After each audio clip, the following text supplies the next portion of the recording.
6 दिसंबर 1992 को बाबरी मस्जिद को गिराया गया था। इस बात को आज 30 साल हो गए। कल सुप्रीम कोर्ट ने इस केस से जुड़े हुए लोगों को बरी कर दिया। इस केस में जिन जिन लोगों का नाम था, काफी बड़े बड़े नाम थे, लालकृष्ण आडवाणी जैसों का नाम था, उमा भारती का नाम था, मुरली मनोहर जोशी का नाम था, लगभग 30 लोगों का इसमें नाम था, उन सबको बरी कर दिया। आज का हमारा द हिंदू एडिटोरियल इसी मुद्दे को लेकर हमें कुछ बातें बताता है। क्लियरली कहूं तो द हिंदू ने इसको क्रिटिसाइज किया है, आलोचना करी है कि किस तरीके से ये काम हुआ है, किस तरीके से मतलब गवर्नमेंट ने अपना काम सही से नहीं किया, किन बातों को थोड़ा सा आपने एक तरीके से नजरअंदाज करा, ये सारी बातें।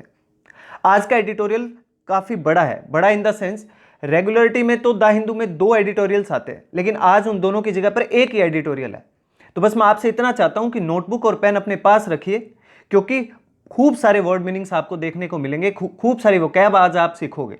ठीक है, अगर आपको लगता है कि जिस समय आप मेरा ये एडिटोरियल अभी सुन रहे हो आपके पास समय नहीं है, पूरा टाइम नहीं दे पाओगे, तो मैं आपसे रिक्वेस्ट करता हूं अभी चाहे आप इसे स्किप कर दीजिए, आप तब देखिएगा इसको जब आपके पास पूरा टाइम हो, अच्छे से आप इसे पढ़े, तभी हमारा मोटिव क्लियर हो पाएगा। मेरा आपको ये एडिटोरियल समझाने का जो मोटिव है वो क्या है, जो पर्टिकुलर जो भी अप टू डेट रखना है, एक तो आपको जो देश में मुद्दे चल रहे हैं उनसे, और साथ ही साथ आपकी वोकैब, आपकी ग्रामर, इन सबको एनहेंस करवाने के लिए। नीचे डिस्क्रिप्शन बॉक्स में मैं आपको इसका पीडीएफ लिंक भी दूंगा, जहां से आप ये जो एडिटोरियल है इसका पीडीएफ लिंक भी ले सकते हो। आप मेरे टेलीग्राम चैनल से भी जुड़ सकते हो, टेलीग्राम चैनल का भी मैंने लिंक दिया हुआ है नीचे। ठीक है, तो वीडियो हेल्पफुल लगता है तो मैं बार बार आपसे कहता हूं लाइक शेयर सब्सक्राइब करने में पीछे नहीं रहे, साइड में लाल रंग का बटन उसे दबा दो। रोज आपको द हिंदू के एडिटोरियल देखने को मिलेंगे और धीरे धीरे हम इसमें और बहुत सारी चीजें ऐड ऑन करते चले जाएंगे, बहुत कुछ आपको सीखने को मिलेगा। चलिए ठीक है, ज्यादा समय नहीं लगाएंगे, आज शुरू करते हैं। बस उम्मीद करता हूं आप ध्यान से पढ़ेंगे, अच्छे से पढ़ेंगे, ये मेरी आपसे रिक्वेस्ट है। आपके पढ़ने का फायदा, और मैं कर रहा हूं आपसे रिक्वेस्ट, अब आप देख लीजिए, फायदा इसमें आपका है और मैं रिक्वेस्ट कर रहा हूं क्योंकि इसमें वाकई में कुछ इंपॉर्टेंट चीजें हैं जो आपके काम आएंगी, आपके एग्जाम में भी और आपके ओवरऑल डेवलपमेंट में भी। तो प्लीज नोटबुक पेन अपने साथ रखिए, ध्यान से पढ़िए, ईयरफोन अपने कानों में कर लीजिए सेट, इधर उधर ध्यान देना कर दीजिए बंद, और समझते हैं क्या है आज का एडिटोरियल। ठीक है, अगर बाय चांस ये एडिटोरियल 2 पार्ट में बनता है, हो सकता है क्योंकि बड़ा एडिटोरियल है तो ये जो स्क्रीन रिकॉर्डर है ये बीच में इसको पॉज कर दे, तो कोई दिक्कत नहीं, मैं हाथों हाथ इसका दूसरा पार्ट भी बना सकता हूं। ये देखते हैं, मुझे भी नहीं पता, क्या पता इसे एक ही वीडियो में सारा एडिटोरियल हम समझ जाएं, ये डिपेंड करेगा, अभी हम पढ़ेंगे इसी पे। चलिए देखिए, जो हमारा टाइटल है वो जस्टिस इन र्यून्स।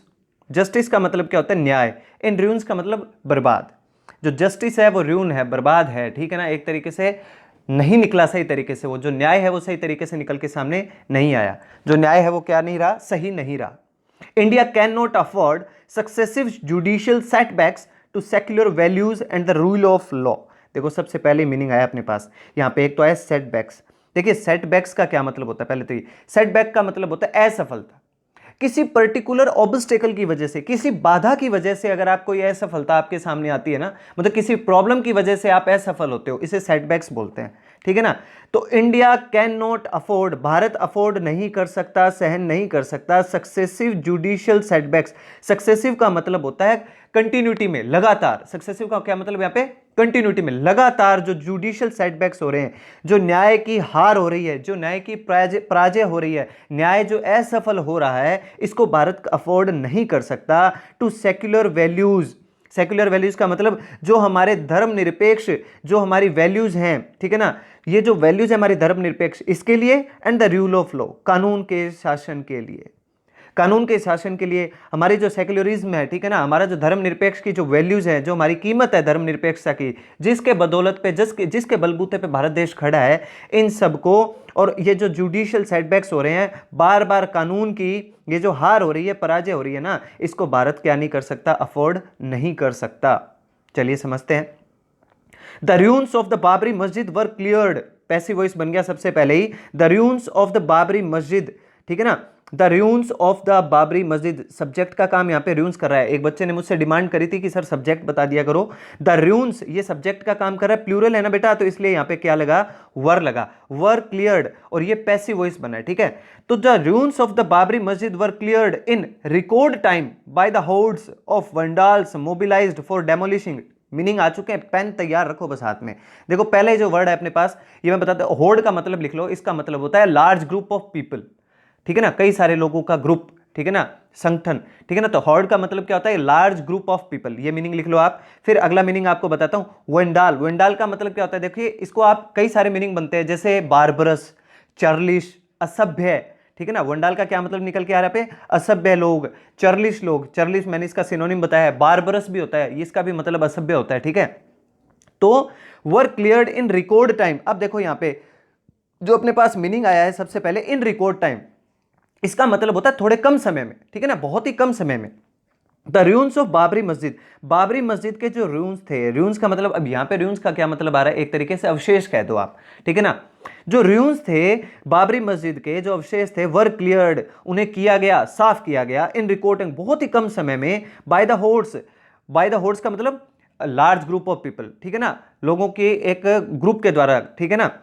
ऑफ वंडाल्स, वंडाल्स का मतलब जो क्या थे, वंडाल्स मोबिलाइज्ड फॉर डेमोलिशिंग इट। वंडाल्स का यहाँ पे क्या मतलब निकल के, एक ऐसे असभ्य लोग जिन्हें मोबिलाइज किया गया। मोबिलाइज का अर्थ लिख लो आप एक तरफ। मोबिलाइज का मतलब होता है इकट्ठा करना, ठीक है ना। मोबिलाइज का क्या मतलब होता है, इकट्ठा करना।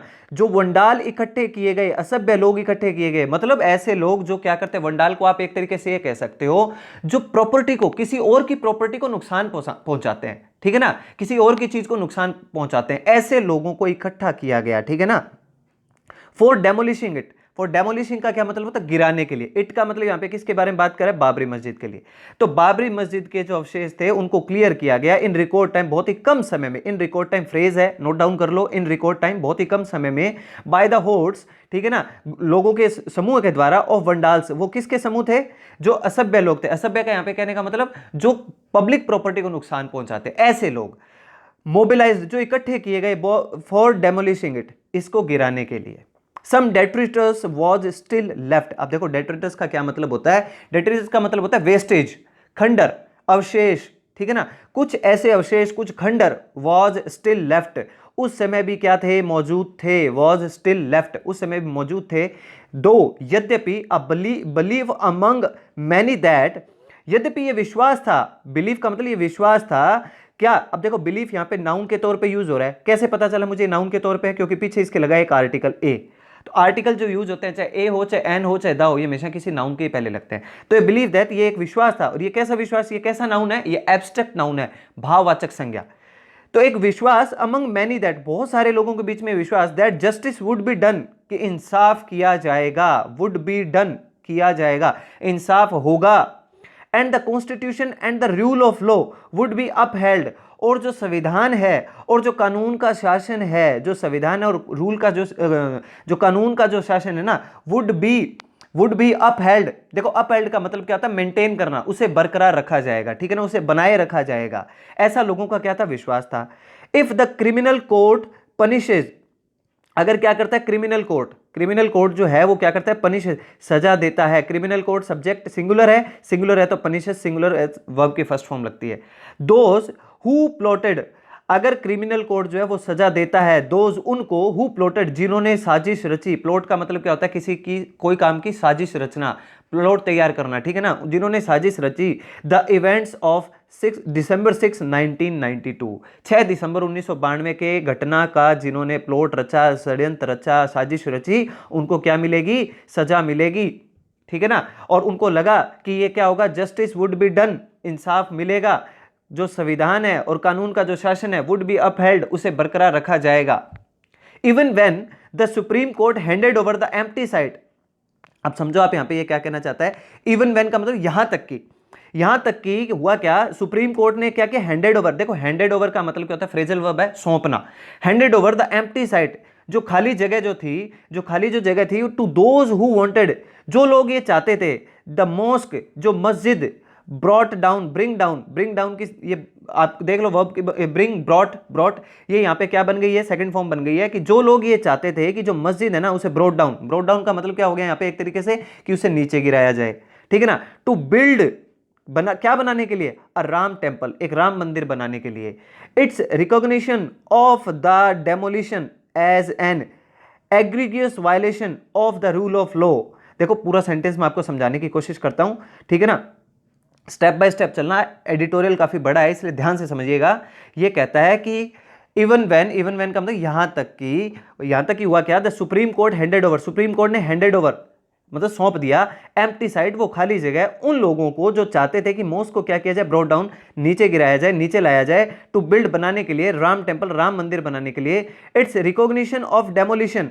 और अब देखो रिकॉग्निशन का यहां पे क्या मतलब बन गया, ये एक तरीके से क्या थी, उस चीज की पहचान थी। डेमोलिशन का मतलब उसके गिराए जाने का, उसके गिराए जाने की एक अपने आप में क्या थी, पहचान थी। As an egregious violation of the rule of law. अब देखो एग्रीगियस का क्या मतलब होता है, बहुत ज्यादा, ठीक है ना, बहुत ज्यादा बुरा। ये क्या था, उन्होंने किसकी, रिकॉग्निशन का मतलब क्या होता है, उन्होंने माना, ठीक है ना, उन्होंने पहचान करी। ऑफ द डेमोलिशन, डेमोलिशन का मतलब इसको गिराए जाने की पहचान करी, इसको गिराए जाने की पहचान करी कि एज, किस प्रकार से, एज एन एग्रीगियस वायलेशन।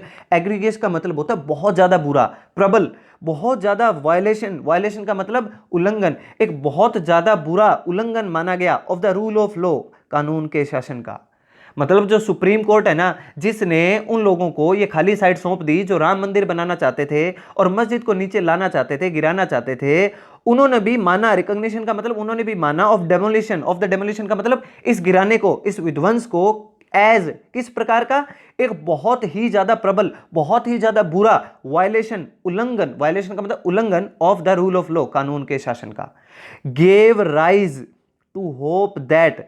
अब हुआ क्या कि जब सुप्रीम कोर्ट ने इसे कानून का, कानून के शासन का एक बहुत ज्यादा बुरा, बहुत ज्यादा प्रबल उल्लंघन माना ना, तो गेव राइज, इसने क्या दिया, गेव राइज टू होप, इसने उम्मीद की एक किरण दी, इसने एक उम्मीद की क्या दी, गेव राइज टू होप, इसने आशा की एक किरण जगाई, that the ends of justice would be served by the punishment of those who mobilised the vandals. अब देखो आप समझो क्या कहता है ये, उसने कहा कि जब सुप्रीम कोर्ट ने इसको रिकॉग्नाइजेशन का मतलब माना, एक डेमोलिशन के तौर पे, विध्वंस के तौर पे माना, और इसे क्या माना, एक बहुत ज्यादा प्रबल उल्लंघन माना, बहुत ज्यादा बुरा उल्लंघन माना कानून के शासन का, तब क्या उन लोगों में ये थोड़ी उम्मीद की किरण जगी, जो क्या चाहते थे, that the ends of justice would be served by the punishment, कि जब जस्टिस का एंड होगा, मतलब समाप्ति में जो जस्टिस मिलेगा, अंत में जो justice would be served, would be served का मतलब दिया जाएगा, बाय द पनिशमेंट, सजा के तौर पे, ऑफ दोज, उन लोगों को, हु, जिन्होंने, मोबिलाइज्ड, जो इकट्ठा हुए, मोबिलाइज का मतलब जो इकट्ठा हुए, द वेंडाल्स, वेंडाल्स का मतलब वही, हु मोबिलाइज द वेंडाल, जिन्होंने मोबिलाइज किया, जिन्होंने इकट्ठा करा, द वेंडाल्स, वेंडाल का मतलब उन असभ्य लोगों को, उन लोगों को जो किसी चीज को नुकसान पहुंचाते हैं, कहने का मतलब उन लोगों को सजा मिलेगी, जिन लोगों ने इन वेंडाल्स को इकट्ठा करा, मोबिलाइज किया, उन लोगों को सजा मिलेगी। इस बात की एक आशा की किरण जगी। कब जगी, जब सुप्रीम कोर्ट ने यह कहा कि यह बहुत ही ज्यादा बुरा कानून का उल्लंघन है, तब। स्पेशल सीबीआई कोर्ट इन लखनऊ, लखनऊ के अंदर एक स्पेशल सीबीआई कोर्ट है ना, हैज नाउ क्लियर्ड, उसने क्लियर कर दिया, the remaining debris, debris meaning लिख लो भैया, डेब्रीज का क्या मतलब होता है, स्कैटर्ड पीसेज, स्कैटर्ड, SCATTERED, और पीसेज, टुकड़े, कहने का मतलब मलबा, आप क्या कह सकते हो, मलबा। जो स्पेशल सीबीआई कोर्ट इन लखनऊ, अब देखो स्पेशल सीबीआई कोर्ट इन लखनऊ सिंगुलर है ना, हैज, सिंगुलर वर्ब लग गई, क्लियर्ड वर्ब की थर्ड फॉर्म लगी, वो कर चुकी है क्या, क्लियर्ड द रिमेनिंग, वो साफ कर चुकी है, रिमेनिंग का मतलब बचे हुए, डेब्रीज का मतलब मलबे, अवशेष, विद एन अनकॉन्साइंशियबल जजमेंट।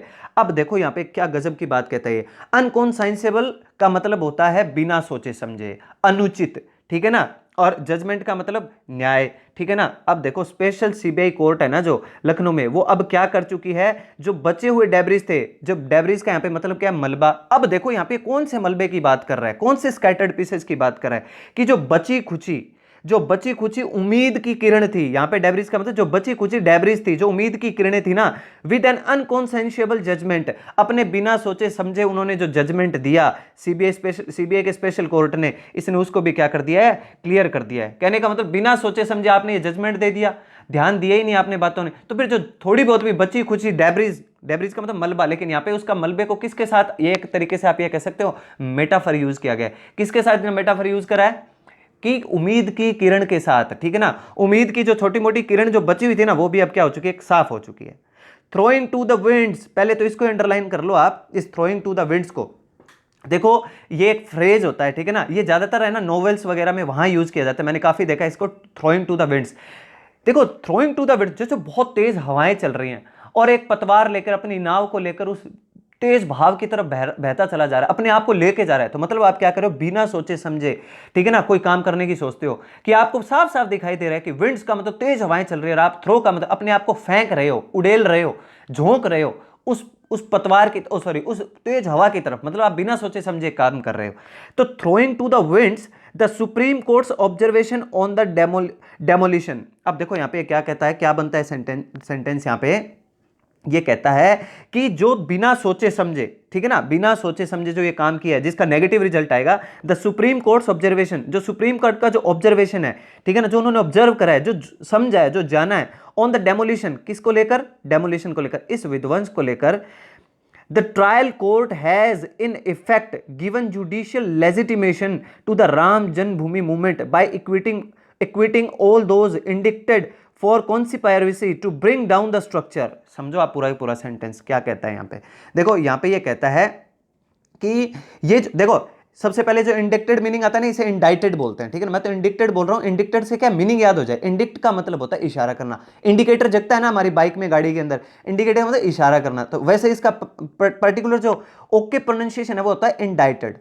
मतलब ये यहां पे ये कहता है कि सुप्रीम कोर्ट का जो ऑब्जर्वेशन है ना, ये अपने आप में क्या करता है, थ्रोइंग टू द विंड्स, मतलब बिना सोचे समझे, बिना सोचे समझे जो आपने काम किया है, सुप्रीम कोर्ट का जो ऑब्जर्वेशन है ना ऑन द डेमोलिशन, इस विध्वंस पर, द ट्रायल कोर्ट, जो ट्रायल कोर्ट थी, ठीक है ना, the trial court has in effect, उसके प्रभाव में, गिवन जुडिशियल लेजिटिमेशन, जिसने क्या दिया अपना जुडिशियल लेजिटिमेशन का मतलब अपनी कानूनी व्याख्या जो दी है, ठीक है ना, to the Ram Janmabhoomi movement, Ram Janmabhoomi movement को लेकर, राम जन्मभूमि इस आंदोलन को लेकर, बाय इक्विटिंग, देखो इक्विटिंग का क्या मतलब होता है, आप अच्छे से समझते हो इक्विटिंग का क्या मतलब होता है। इक्विटिंग का मतलब होता है बरी करना, ठीक है ना, और देखो क्या बरी करना, बाय इक्विटिंग ऑल दोज, उन सबको, इंडाइटेड, इंडाइटेड का मतलब वो सारे अभियुक्त जो षड्यंत्र के थे ना, इन्हें बरी करके इसे कानूनी रूप से सही ठहरा दिया गया है। मतलब वो सारे अभियुक्त जो थे, जो षड्यंत्र के जो अभियुक्त थे ना, इन्हें बरी करके, इनको क्या करके, bye एक्विटिंग,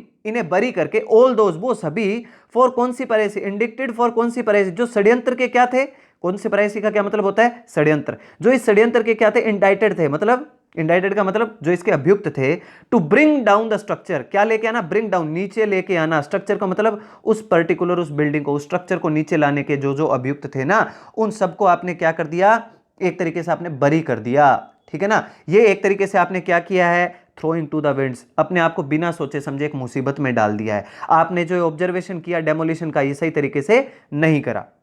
it's conclusion are drastic and defy logic and fact. अब समझो आप ये क्या कहता है यहां पे, इट्स कंक्लूजन्स आर ड्रास्टिक। देखो ड्रास्टिक का क्या मतलब होता है, ड्रास्टिक एंड डिफाई। ड्रास्टिक का तो मतलब होता है किसी चीज को बहुत ही भयानक, ड्रास्टिक का मतलब होता है भयानक, बहुत बुरा, एंड डिफाई का मतलब होता है किसी के विपरीत, अगेंस्ट। कहने का मतलब ये जो कंक्लूजन है, ये जो निर्णय लिया गया है, आर ड्रास्टिक, ये जितने भी निर्णय लिए गए, कंक्लूजन प्लूरल है ना तो आर लगा, आर ड्रास्टिक, ये बहुत भयावह हैं, एंड डिफाई, और ये खिलाफ हैं, लॉजिक एंड फैक्ट, तर्क के, तथ्यों के बिल्कुल खिलाफ है। जो तर्क और जो तथ्य प्रस्तुत किए गए थे उनके तो बिल्कुल ही क्या है, खिलाफ है, और बिल्कुल भयानक भी है, drastic. The courts finding that the demolition was not planned in advance flies in the face of the entry of more than 100,000 volunteers into Ayodhya that day। पहले यहां तक समझते हैं क्या कहता है ये, कि its conclusions are drastic and defy logic and fact, कि ये जो कंक्लूजन निकल के आए, जो निर्णय निकल के आए, बहुत ही भयावह है, और ये अगेंस्ट है, खिलाफ है, ठीक है ना, लॉजिक के, तर्कों के, और फैक्ट के मतलब तथ्यों के, इनके सबके खिलाफ है। कोर्ट ने फाइंडिंग का मतलब कोर्ट ने पाया, कोर्ट ने पाया दैट की द डेमोलिशन, की ये गिराया जाना, ये विध्वंस जो था, वॉज नॉट प्लान्ड। कोर्ट की जो फाइंडिंग, ये सब्जेक्ट सिंगुलर था ना, इसलिए यहां पे वॉज लगा, ये सब्जेक्ट था सिंगुलर लग गया, वॉज नॉट प्लान्ड, ये प्लान्ड नहीं था, मतलब पहले से पूर्व नियोजित नहीं था। इन एडवांस, एडवांस का मतलब पहले से ही। अब देखो ये क्या लिखा, flies in the face of. अब ये एक फ्रेज बनती है भैया, इसको आप समझ लो। Fly in the face of का मतलब होता है कि कोई चीज जो क्लियर होती है, स्पष्ट होती है, ठीक है ना, आप उसके खिलाफ चले जाते हो। Fly in the face of, किसी के चेहरे के ऊपर ही फ्लाई करना, उड़ जाना, मतलब आपको दिख रहा है कि साफ जो चीजें आपकी आंखों के सामने हो रही है, फिर भी आप उसे इग्नोर करते हो, आप उसके खिलाफ चले जाते हो। तो ये कहता है कि ये जो पूरी की पूरी प्लानिंग नहीं थी, ठीक है ना, कोर्ट ये मानता है कि ये जो विध्वंस जो था ना, ये पूर्व प्लानिंग नहीं थी। ये क्या है, flies in the face of the entry of more than, ये एक तरीके से क्या है, तथ्यों के बिल्कुल खिलाफ है, ठीक है ना, जो स्पष्ट चीज है उसके अगेंस्ट जा रहे हो आप तो। किसके, अब देखो आगे बताएगा कौन से तथ्य, of the entry of more than 100,000 volunteers, हजारों सैकड़ों हजारों की संख्या में जो वॉलंटियर्स थे, जो स्वयं सेवक थे, इनटू अयोध्या दैट डे, जिनका प्रवेश हुआ अयोध्या में दैट डे, उस दिन। सैकड़ों हजारों की संख्या में जो वॉलंटियर्स थे, जो स्वयं सेवक थे, उनका जो प्रवेश हुआ ना, और आप कह रहे हो कि पहले से प्लानिंग नहीं थी। अरे आपकी आंखों के सामने स्पष्ट हो रहा है, जो स्पष्ट है आप उसके अगेंस्ट कैसे जा सकते हो। आपको पता चल रहा है कि हजारों की संख्या में, सैकड़ों की संख्या में जो वॉलंटियर्स थे उस दिन अयोध्या में, उनकी क्या हुई, एंट्री हुई।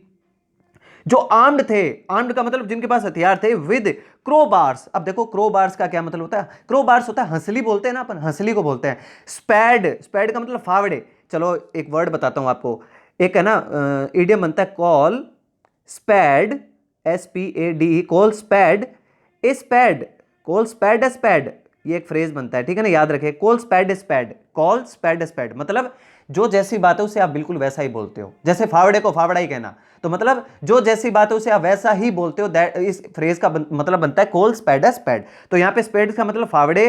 होइज, होइज का क्या मतलब होता है, देख लो आप, होइज का मतलब होता है दंताली। रोप्स, रोप्स आप जानते ही हो, ठीक है ना, रस्सियां। जो उस दिन अयोध्या में घुसे और आर्म्ड, उनके पास क्या क्या था भाई, उनके पास देख लो आप, क्या थे, हंसली थी, फावड़ा था, दंताली थी, रस्सियां थी, ठीक है ना, एंड एवरी इंप्लीमेंट, और प्रत्येक वो इंप्लीमेंट था, ठीक है ना, प्रत्येक वो, एक तरीके से आप ये कह सकते हो वो औजार था। इंप्लीमेंट का मतलब यहां पे उनके पास प्रत्येक वो औजार था, प्रत्येक वो उपकरण था, नीडेड, जिसकी जरूरत थी, to bring down a sturdy structure. Bring down, to needed to bring down, जिसकी जरूरत थी टू ब्रिंग डाउन, नीचे लाने के लिए, ढहाने के लिए, स्टर्डी स्ट्रक्चर, एक बहुत ही स्टर्डी स्ट्रक्चर, मतलब एक बहुत ही मजबूत, ठीक है ना, स्टर्डी का मतलब कठोर मजबूत स्ट्रक्चर को, ढांचे को नीचे लाने के लिए जिन जिन चीजों की जरूरत थी ना, वो सारे उनके पास थे, जिनमें से कुछ इसने बताया, क्रोबार्स, पैड्स, होज, रॉप्स, ये सारे कुछ बताए इसने। एंड क्लियर द साइट, और साइट को क्या करने के लिए, क्लियर करने के लिए, बिल्कुल साफ करने के लिए। The proponents of the movements, देखो प्रोपोनेंट्स का मतलब होता है अंध समर्थक जो होते हैं ना, मतलब जो किसी चीज को मानने वाले, किसी सोच को मानने वाले, अपना दिमाग नहीं लगाते, किसी ने बोला उन्होंने मान लिया। द प्रोपोनेंट्स मतलब आप यहां पे कह दो जो समर्थक थे, ऑफ द मूवमेंट, इस मूवमेंट के, इस आंदोलन के जो समर्थक थे, हेडेड बाई, जिनका निर्देश, जिनको हेडेड, जिनका एक तरीके से आप ये समझ लो उनकी जो नेतृत्व जो कर रहा था वो कौन थे, LK Advani, Lalkrishna Advani, Murli Manohar Joshi and Uma Bharti, among others, और भी बहुत सारे, ये 3 इसने खास नाम बताए हैं। हैड पोजिशन्ड देमसेल्फ, उन्होंने अपने आप को स्थापित करा, पोजिशन का मतलब ऐसी जगह पे रखा, देमसेल्फ अपने आप को, इन वेंटेज। अब देखो वेंटेज का क्या मतलब होता है, वेंटेज बहुत अच्छा वर्ड अपने पास, वेंटेज का मतलब होता है एक ऐसी जगह, एक ऐसी लोकेशन जहां से आप सब कुछ देख सकते हो, ठीक है ना। जैसे मान लो जयपुर में आप नाहरगढ़ की पहाड़ी पे चल जाते हो, आप वहां पे अपने आप को एक ऐसी जगह पे खड़ा करते हो जहां से आपको पूरा जयपुर शहर साफ साफ दिखाई देता हो, तो ये क्या हुआ, वेंटेज हुआ। क्रिकेट के स्टेडियम में जाते हो आप, एक अपने आप को एक ऐसी लोकेशन पे सेट कर लेते हो जहां से आपको पूरा मैच साफ साफ दिख रहा हो, सारे लोग साफ साफ दिख रहे हो, दैट इज वेंटेज। एक ऐसी जगह पर, एक ऐसे पॉइंट पे उन्होंने अपने आप को क्या किया, पोजीशन, मतलब अपने आप को रखा जहां से सब कुछ साफ साफ देखा जाए, टू विटनेस, ताकि वो क्या देख सके, द ओकेजन, ठीक है ना, एंड सेलिब्रेट, इस अवसर को विटनेस कर पाए, इस अवसर को देख पाए, एंड सेलिब्रेट, ठीक है ना, सेलिब्रेट कर पाए, मजे कर पाए, विद प्राइड, गर्व के साथ। What ought to have caused shame and disgust? What ought to have, ये समझ लो आप, ought to have caused, देखो एक शुड होता है, एक ought होता है, ये जनरली सेंटेंस में आपको आपकी मॉरल ड्यूटी, नैतिक बातों को पता लगवाने के लिए यूज किए जाते हैं। जैसे आप कहते हो you should have done this, तुम्हें ये करना चाहिए था, मान लो उसने नहीं किया कोई बात नहीं, लेकिन आप उसे कहते हो कि नहीं यार, you should have done this, तुम्हें ये करना चाहिए था, तुमने नहीं किया कोई बात नहीं, लेकिन करना चाहिए था। दिस इज द सेम, यही यहां पे यूज हुआ है, ought to have। अब क्या है, वैसे तो है ना, मैं आपको सही बताऊं तो जो ब्रिटिश इंग्लिश ग्रामर जो होती है ना, उसमें ought का आजकल ज्यादातर यूज किया जाता है। अमेरिकन इंग्लिश, मॉडर्न इंग्लिश में शुड ही आजकल यूज करते हैं, लेकिन एडिटोरियल है ये, इसने ought का यूज किया तो हम इसे ought के फॉर्म में पढ़ेंगे। ought to have का मतलब यहां पे क्या कहता है, what ought to have caused, लेकिन जो कारण होना चाहिए था, जो वजह होनी चाहिए थी, शेम, शर्म की, एंड डिस्कस्ड, बहुत ज्यादा डिस्कस्टिंग, बहुत ज्यादा मतलब शर्म की बात होनी चाहिए थी, डिस्कस्ड एक बहुत बुरी बात थी, मतलब होना तो ये चाहिए था कि इतने बड़े ओहदों पर आपके होने के बाद आपके लिए शर्म की बात थी, आपके लिए बहुत बड़ी बुरी बात थी, लेकिन आप इसको क्या कर रहे थे, सेलिब्रेट कर रहे थे, ठीक है ना। चलिए आगे देखते हैं। It is Indeed true that, ये वाकई में सही बात है, that it is not easy, ये आसान नहीं है, टू प्रूव अ कॉन्स्पिरेसी, कि इसको क्या साबित किया जाए, इसको साबित किया जाए एक षड्यंत्र, ये आसान नहीं है, ये वाकई में आसान नहीं है, ठीक है ना। इट इज इंडीड ट्रू, ये बिल्कुल सच बात है कि इट इज नॉट इजी, कि ये आसान नहीं है, ये सच बात है कि इसको आप एक षड्यंत्र करार दो, षड्यंत्र साबित करो, as it essentially takes place in secret, क्योंकि ये क्या करता है, एज इट एसेंशियली, अब यहां पे इसका क्या मतलब बन के निकल के आता है, देखो आप, कि ये क्या करता है एक तरीके से, यहां पे ये भी आप ये कह सकते हो कि ये एक अपने आप में जरूरी तौर पर टेक्स प्लेस, स्थान लेता है इन सीक्रेट, क्योंकि सारा का सारा जो काम हुआ ना, ये टेक्स प्लेस, ये कहां पे हुआ, सीक्रेट, बिल्कुल सीक्रेट तरीके से हुआ। तो मानते हैं हम ये बात कि इसको है ना षड्यंत्र करार देना थोड़ा सा क्या है, मुश्किल है। एज का मतलब यहाँ पे बिकॉज, एज का मतलब क्या होता है, बिकॉज, कई सेंटेंस में एज और बिकॉज एक जैसा फंक्शन करते हैं, तो बिकॉज का मतलब एज भी होता है और एज का मतलब बिकॉज भी होता है। बिकॉज क्योंकि इट एसेंशियली टेक्स प्लेस, क्योंकि ये मुख्य रूप से टेक्स प्लेस, स्थान लेता है इन सीक्रेट, सीक्रेट का मतलब ये सीक्रेट, सीक्रेसी में हुआ है, ठीक है ना, चुपचाप ये काम हुआ, ठीक है ना, इसलिए यहां पे इसको यूज करा गया है। चलिए आगे देखते हैं। This is where courts must draw reasonable inferences from the circumstances. अब देखो आप ये क्या कहता है, दिस इज वेयर, यही वो जगह है, यही वो शुरुआत है जहां से कोर्ट्स को तर्कपूर्ण निष्कर्ष निकालना चाहिए। देखो दिस इज, देखो कोर्ट का काम क्या होता है, जहां आपके पास एक्यूरेट कोई चीज आपके सामने नहीं होती, वहीं तो कोर्ट का काम शुरू होता है। जब आपके सामने कोई चीज साफ साफ हुई है तो कोर्ट का ही क्या रोल है, सबको पता है कि काम किसने किया है। कोर्ट की कब जरूरत पड़ती है, जब क्या कोई चीज किस में होती है, सीक्रेट में होती है। तो ये हमारा एडिटोरियल कहता है दिस इज वेयर, यही वो जगह है, यही वो बात है जहां से कोर्ट को मस्ट करना ही चाहिए, ड्रॉ रेस्पॉन्सिबल इन्फेरेंसेस, ठीक है ना, उनको क्या करने चाहिए, तर्कपूर्ण, ठीक है ना, इन्फरेंसेस का मतलब निष्कर्ष निकालने चाहिए, इन्फरेंसेस का मतलब क्या है, निष्कर्ष निकालने चाहिए, फ्रॉम द सर्कमस्टांसेस, परिस्थितियों से।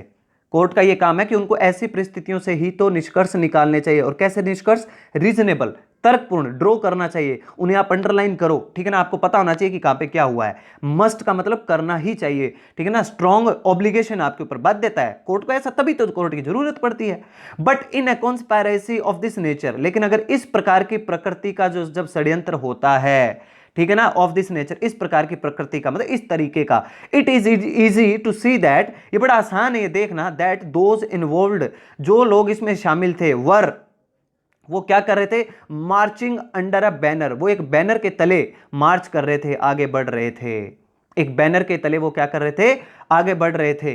An image the supreme court had once referred to while explaining the ingredients of a conspiracy। अब देखो यहां पे क्या कहता है कि ये जो इमेज है, and the supreme court had once referred, देखो यहां पे बनता है कि ऐसे बैनर्स की, ठीक है ना, ऐसे बैनर्स के नीचे वो मार्च कर रहे थे, तो ऐसे बैनर्स की, और सुप्रीम कोर्ट ने इशारा भी किया, रेफर का मतलब क्या है, इशारा करना, इशारा भी किया था कि सुप्रीम कोर्ट ये समझा रहा था कि षड्यंत्र के जो साजिश करता है, ठीक है ना, कि वो क्या कर रहा था, एक्सप्लेनिंग, सुप्रीम कोर्ट ने ये रेफर किया, वो क्या किया, वाइल एक्सप्लेनिंग, ये समझा रहा था, कौन, supreme court, the ingredients of A conspiracy, इस षड्यंत्र के अंदर कौन कौन शामिल हैं, ठीक है ना, इस षड्यंत्र का, ये जो षड्यंत्र था इसके साजिशकर्ताओं में कौन कौन शामिल है, सुप्रीम कोर्ट ने इसका इशारा भी किया था। कब, जब इसके बैनर के नीचे ये मार्च कर रहे थे, बैनर के नीचे क्या कर रहे थे, मार्च का मतलब आगे बढ़ना, जब आगे बढ़ रहे थे तब सुप्रीम कोर्ट ने क्या किया,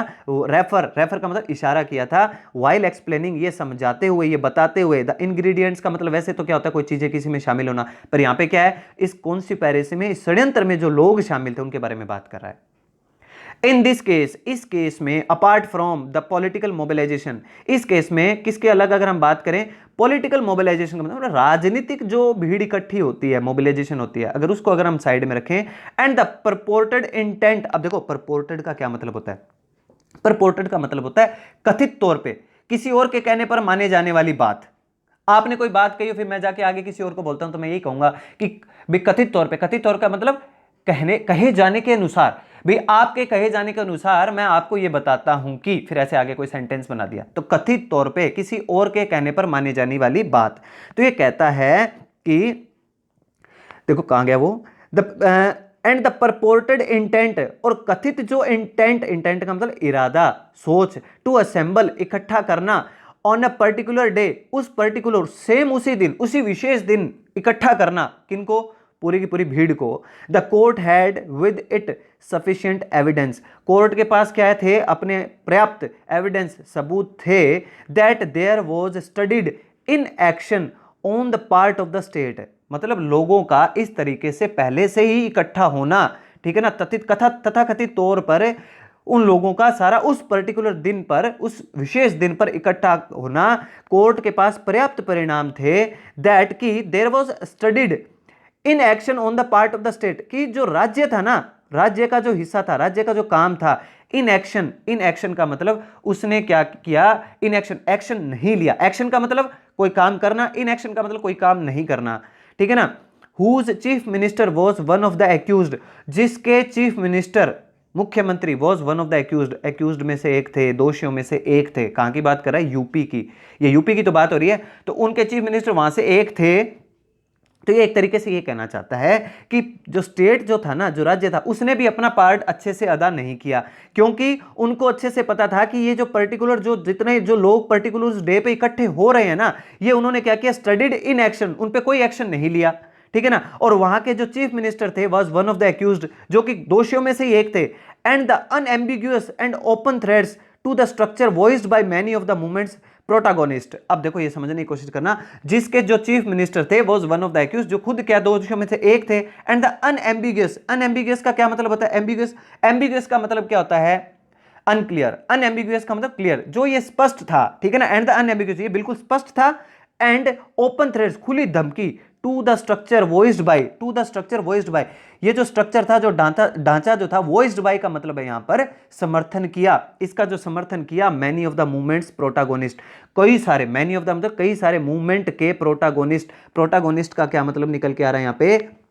मुख्य किरदार, मुख्य जो पात्र थे, ठीक है ना, मुख्य कर्ता धर्ता जो थे, इनकी जो इस मूवमेंट के अंदर जो वॉइस थी, जो इसका क्या कर रहे थे, एक तरीके से वॉइस्ड बाय, जो इसका समर्थन कर रहे थे, ये सब क्या थे, अनक्लियर थे, इन सबको एक तरीके से क्या किया गया था, अनएम्बिगुअस का मतलब ये बिल्कुल साफ था, ये बिल्कुल क्लियर था, उनको खुली क्या थी, थ्रेड थी, धमकी थी, और स्ट्रक्चर वॉइस्ड बाय, और ये पूरा का पूरा जो ढांचा जिसका समर्थन कर रहे थे many of the movement's protagonist, बहुत सारे प्रोटागोनिस्ट, जो बहुत सारे इसके क्या थे, एक तरीके से मुख्य किरदार और मुख्य जो पात्र थे। एक चीज समझाता हूं आपको, प्रोटागोनिस्ट, आईएसटी जिसके लास्ट में आता है ना, वो नाउन होता है, तो प्रोटागोनिस्ट यहां पे नाउन का काम कर रहा है, आईएसटी जिस मीनिंग के लास्ट में आता है वो जनरली नाउन का काम करता है, ध्यान में रखिएगा, ठीक है। The dissembling Kalyan Singh as chief minister then, कौन थे भाई उस टाइम पे जो वहां के चीफ मिनिस्टर, कल्याण सिंह थे। अब देखो यहां पे डिसेंबलिंग का मतलब क्या होता है, छिपाया जाना, ठीक है ना। अब देखो डिसेंबलिंग का मतलब होता है छिपाया जाना, अब ये वर्ड में कैसे जुड़ेगा मैं समझाता हूं। The dissembling Kalyan Singh as chief minister then, जो उस समय चीफ मिनिस्टर थे, डिसेंबलिंग का मतलब छिपाया जाना, ये मीनिंग आगे जुड़ेगा, had given what in hind site. देखो हिंड साइट का क्या मतलब होता है, हिंड साइट वर्ड जो निकल के सामने आता है ना, हिंड साइट का जो प्रॉपर अर्थ निकल के आता है वो होता है किसी घटना के बाद का अवलोकन, कोई काम हो गया और आप अवलोकन, जांच परख, ठीक है ना, स्क्रूटिनाइज, अवलोकन आप उसका बाद में करते हो, किसी घटना के बाद का अवलोकन।